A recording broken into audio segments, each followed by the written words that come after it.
Manoj please सांग न्ही फुडें तुमकां पार्टी हे करपाक पार्टी बी रिझॉल्व करता का कशें कितें म्हणून पार्टी कितें क्वेश्चन्स आहा ते सगळे आतां पार्टी आन्सर करतली. हांव आतां पार्टीचो कोण उरोंक ना आनी कोण रावंक ना. तुमचे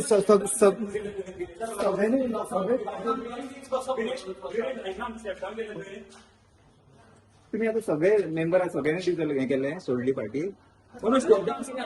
स्टेप डाऊन कित्याक केलं तुवें तेच्या लागून हांवें केला म्हाज्या पोझिशनाचेर. पार्टी तशीच आसा, पार्टीचो सिम्बॉल तसो आसा, पूण काल ऑफिस पर्यंत आसा, सगळें तसं. काल पर्यंत तू सांगतालो की लोकांक तू जाय म्हणून आणि आता लोकांक कितें आन्सर करतलो. आता पार्टी इतकी डॅमेज जाला की ती रिस्टोर करून गावना म्हणून तुम्ही स्टेप डाऊन ना म्हणून तुषारान तुझेर एक एलिगेशन केलें ते म्हणजे पार्टी बंद करपाक सोदता म्हणून तेणी प्रेस कॉन्फरन्स घेवन ते तेजेर कितें तुजें म्हणणें आहा? घेतलं.